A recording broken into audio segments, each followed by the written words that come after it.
Hello and welcome to this Thursday edition of The World Report. I'm Arjun Samad Mahindran, and here's what's making headlines around the world. India has welcomed the US brokered peace deal between Israel and Hamas that would facilitate the return of those held hostage in Gaza and face withdrawal of Israeli troops from the besieged enclave.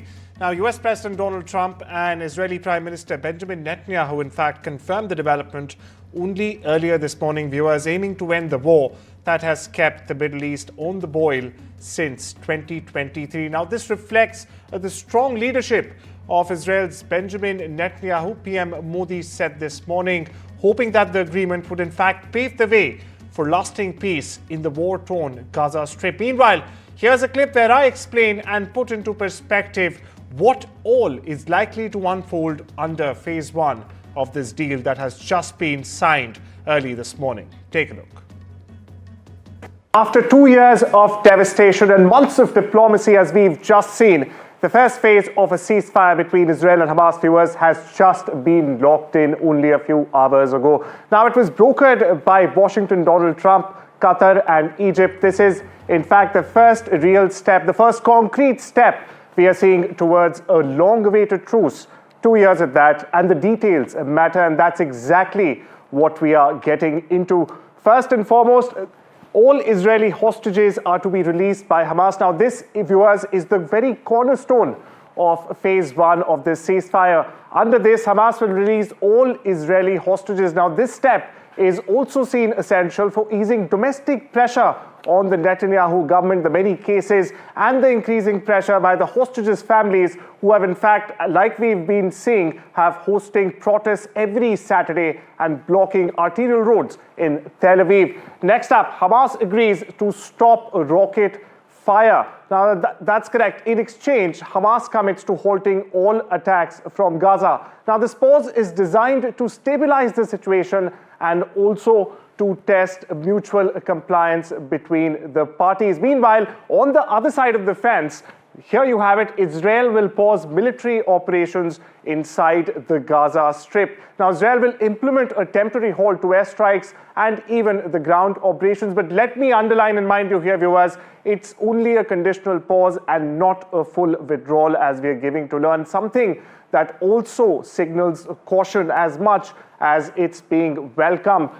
We move on. Humanitarian aid to enter Gaza. Now, this means that unrestricted aid deliveries will be allowed into the Gaza Strip. This includes everything, viewers, from food, fuel, even medical supplies, which are top priorities for Gazans. Next up, the United Nations will in fact monitor the implementation of the ceasefire from day one. The presence also aims to reduce violations and to lend international legitimacy to the process. Meanwhile, both mediators, as we spoke about, Egypt and Qatar, will track all the on-ground development. Speaking of the logistics, be it timelines or checkpoints, you have it right there. Implementation mechanisms have been fully agreed to. They have all been finalized to avoid any ambiguity or any breakdowns. Meanwhile, Trump broke the news himself, calling it a great day for the world. Over in Israel, Netanyahu called this a great achievement and a victory for all Israeli families. He's now expected, in fact, to present it to the Knesset for a swift approval. While praising Trump's role, meanwhile, Hamas has warned that the US must hold Israel accountable if the deal is to succeed, or in case if falls through. Viewers, it's a fragile but a vital beginning, with hostages to be freed, weapons to be silenced, and even aid to flow in. Phase one is just setting the tone. Meanwhile, joyful families of hostages and their supporters as well gathered at a square in central Tel Aviv to, of course, celebrate the deal reached by Hamas and Israel. Now, some popped open a bottle of champagne and cheered, while others cried tears of joy. Families hugged released hostages as the square continued to fill with Israelis. We get you more. שבת. אמן, אמן, ולראות כל החיילים חוזרים הביתה בעזרת השם, בעזרת השם. יכולים לדמיין. Meanwhile, multiple world leaders, viewers, have also welcomed the deal. We get you a few reactions. 大統領のイニシアティブのもと、ガザ紛争終結のための包括的計画に基づき、当事者間で第一段階の合意が成立したことを我が国として歓迎いたします。Today, the world is for real hope. Hope for the families of the hostages who have kept a 2-year vigil that must have felt like an eternity. Hope for the people of Gaza who have endured suffering beyond imagining. And hope that after 8 decades of conflict and terror, we can break this cycle. And with that, we shift our focus back to India, where in a key diplomatic engagement, viewers, PM Modi met UK counterpart Keir Starmer in Mumbai just hours ago, by the way, marking Starmer's first official visit to India. At that, now the leaders exchanged greetings before diving into discussions on the growing India-UK partnership. Now, Starmer, on his part, leading the UK's largest ever trade mission to India, called the recently signed FTA, or the Free Trade Agreement, hugely important. The biggest deal, by the way, since Brexit, and one of India's largest deals as well. He also said it's set to boost bilateral trade by approximately £25.5 billion, and that's just the annual figure. The UK PM also announced that 3 Yash Raj films, in fact, will be shot in the UK from the year 2026. But that's not it, viewers. Starmer also praised India's Aadhaar system as a model for digital IDs back home. Across in the US, in Washington to be precise, Senate Republicans vowed down legislation Wednesday that would have put a check on President Donald Trump's ability to use deadly military force against drug cartels. Now, this comes after Democrats tried to counter the administration's extraordinary assertion of presidential war powers to in fact destroy vessels in the Caribbean. The vote fell mostly along party lines, 48-51, with 2 Republicans, Senators Rand Paul and Lisa Murkowski, voting in favor, and Democratic Senator John Fetterman voting against. Here's more. We should have a resolution out here thanking him for the hundreds, probably thousands of lives that he saved with these 4 attacks, including constituents in your districts. Thank you, Mr. President, for what you did. Thank you, and continue the good work of taking these drugs out of the traffic and putting them on the bottom of the ocean. Now, updates from Venezuela, where top officials have refuted US accusations altogether, linking them to trafficking of narcotics, and have also said that such claims will only escalate the conflict further. Now, following a new round of military exercises of the Venezuelan army on just Wednesday, Defense Minister Vladimir Pedrino called on people to be on high alert, describing Washington's government as unpredictable. Here's more. Hablo aquí sin alarmismos. Yo no quiero estar imprimiéndole desasosiego, alarmismo a la población. Pero sí quiero alertar a la población que tenemos que prepararnos, porque la irracionalidad con que actúa el imperialismo norteamericano no es normal. No es normal. Es antipolítica, es antihumana, es guerrerista, es grosera, es vulgar. Inventan cosas de la nada para señalar al Estado venezolano como un Estado narcotraficante y sus líderes. Aerial footage showed a large number of demonstrators marching right through downtown Chicago Wednesday night, as you see there right on your screens. Now, this came in the wake of President Donald Trump's deployment of federal troops to an army training center right outside the city, around 20-odd kilometers around the city. Now, it's the latest in the political and legal battle with Democratic elected officials over the president's plan to deploy the federal forces in U.S. cities. Democratic Illinois Governor J.B. Pritzker has said some 300 of the state's guard troops were to be federalized and deployed to the nation's 3rd largest city, that's Chicago, along with 400 others from Texas. Now, Pritzker has denounced Trump's plan to put troops on the ground, saying in a lawsuit that it is quote-unquote unlawful and also dangerous. US President Donald Trump hosted, meanwhile, a panel of conservative influencers at the White House on Wednesday for a roundtable highlighting the impact of Antifa protesters and what he called the epidemic of left-wing violence. That's correct, viewers. Antifa is short for anti-fascists and is used to describe far-left-leaning militant groups. They also include groups that resist fascists and neo-Nazis, especially at demonstrations.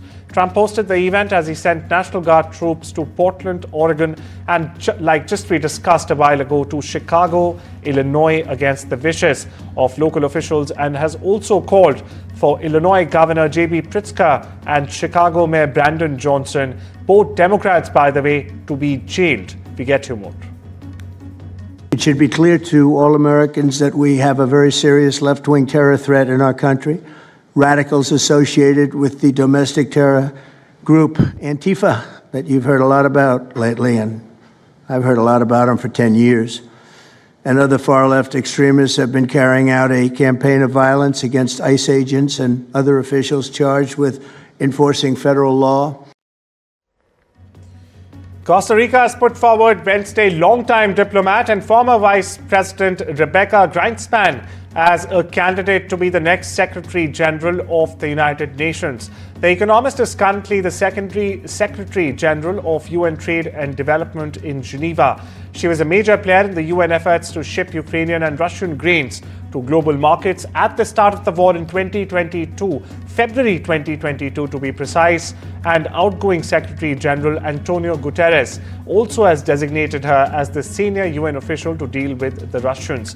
Speaking at a news conference in San Jose on Wednesday, Grynspan said she would be campaigning for this position, capitalizing on being well known in diplomatic circles. Here's what she said.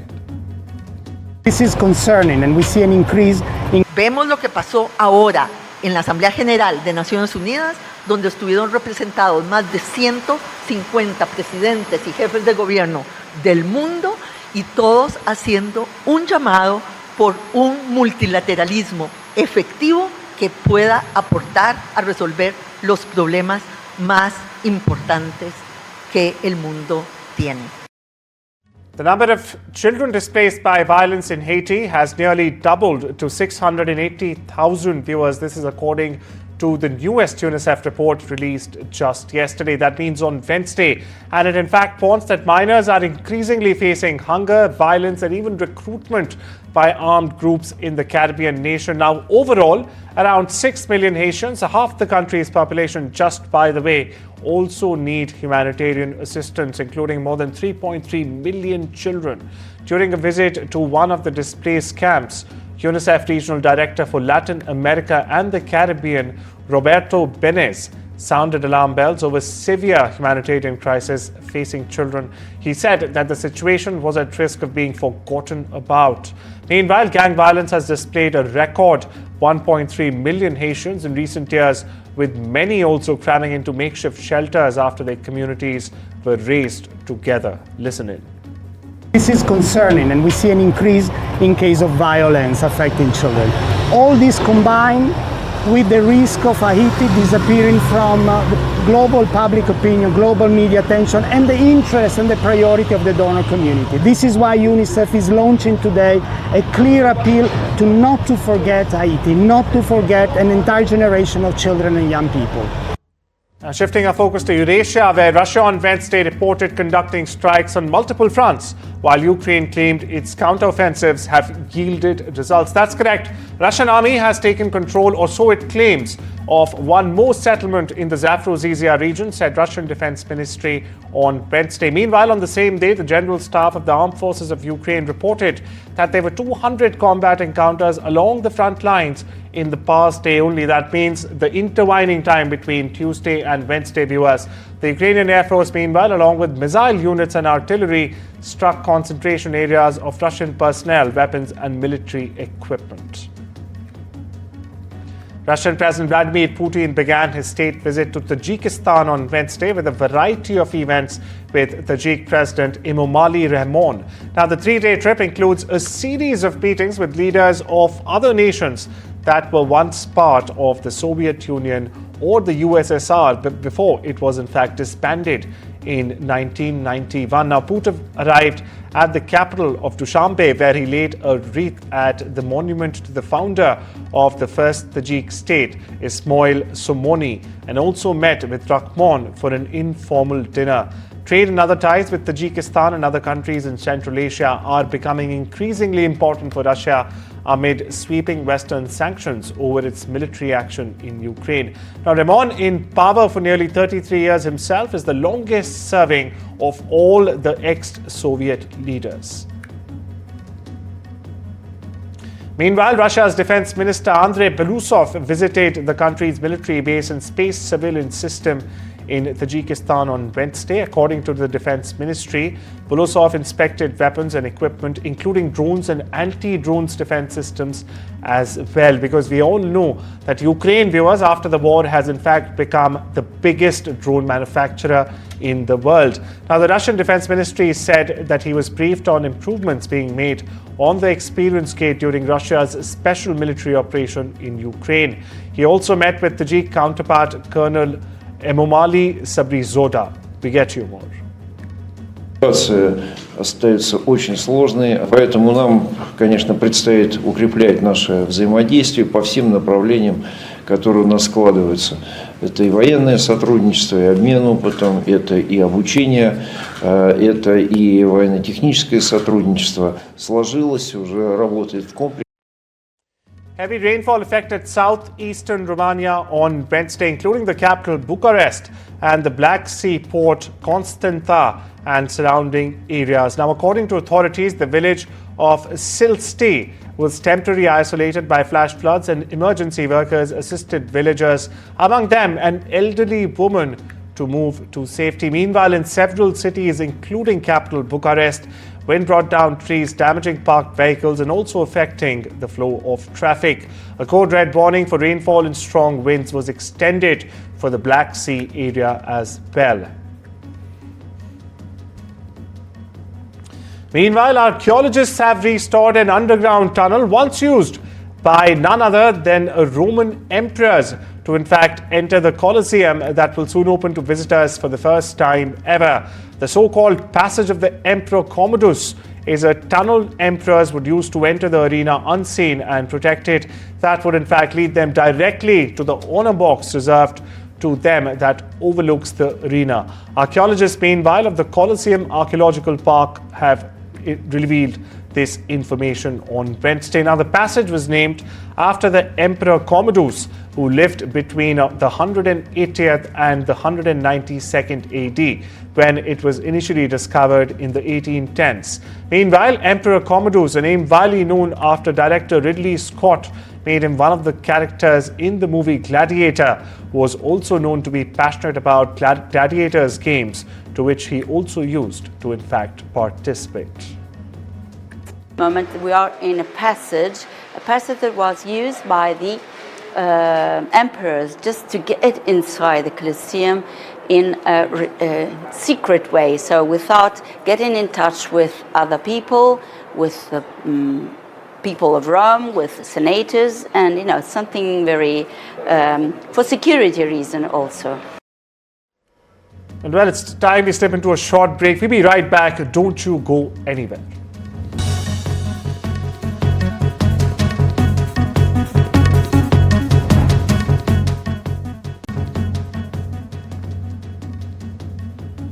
Welcome back. You're watching The World Report. I'm Arjun Samar Mahindra. And viewers, the World Bank has in fact raised its forecast for China's GDP growth in 2025 to 4.8% in its October 25 East Asia and Pacific Economic Update released Tuesday, 0.3 percentage points higher than its previous forecast of 4.5% in June. The World Bank also projected China's GDP growth in 2026 to decline from 4.8% this year to 4.2% in the next year because of an expected slowdown in export growth and a likely reduction in the fiscal stimulus in light of rising public debt as well as continued structural deceit. Carlos Sainz believes Formula One is going overboard by placing too much focus on the reactions of drivers' girlfriends and celebrities during a live interview. Now, Sainz has put the onus directly on the media that it's not doing enough and putting, in fact, sports persons in the middle of fire.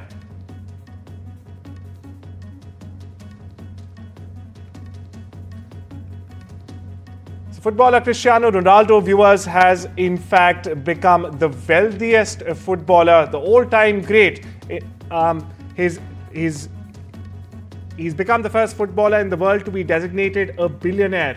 He reached the milestone after signing a new contract with Al Nassr, the club he plays for in the Saudi Pro League. Now, although Ronaldo always had to compete with Leo Messi for top laurels in the sport, now this is one aspect where the Portuguese has now taken a significant lead over Messi. Messi and Ronaldo, for perspective, had similar earnings and brand value for most of the part of their career before the Portuguese decided to join the cash-rich Saudi Pro League in 2023, while Messi went on to Major League Soccer in the United States of America.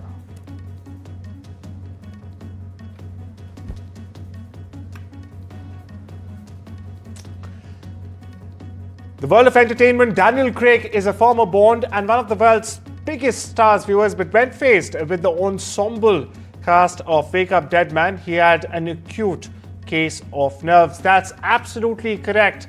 Now, what I'm saying is, after its world premiere in Toronto in September, the movie opened in London Film Festival on Wednesday night. Craig admitted that starring opposite them in Rian Johnson's murder mystery was quote-unquote nerve-wracking. We get you some reactions. I think he's an amazing actor. I got turned on to Daniel by Munich, and I thought he was amazing in that movie, and he can default back into this being, he's Bond forever, and it doesn't, no acting required kind of thing, but he's an amazing actor. The glittering list of musical figures will help present awards at the Rock and Roll Hall of Fame induction ceremony this year or 2025. It includes Elton John, Olivia Rodrigo, Doja Cat, Questlove, 21 Pilots, Missy Elliott and Ray. Now, the induction ceremony will include Bad Company, Chubby Checker, Joe Cocker, Cyndi Lauper, Outkast, the iconic band Soundgarden, the White Stripes and more. And it will take place in Los Angeles on the 8th of November, streaming live on Disney+. Meanwhile, other presenters revealed Wednesday include Beck, Brandy Carl, David Letterman, Flea, Iggy Pop, JID, Killer Mike, Maxwell, Sleepy Brown, Taylor Momsen, and of course, Teddy Swims. Victoria Beckham, or Posh, is following in the footsteps of her husband David in her new Netflix documentary series. Now, the world-famous family attended the world premiere of Victoria Beckham on Wednesday in London. Victoria and David's children, Romeo Beckham, Cruz Beckham and Harper Beckham, posted with their parents along with Jackie Apostle. Spice Girls Emma Bunton, Melody Chisholm and Jerry Horner, in fact, also attended this event to support Posh.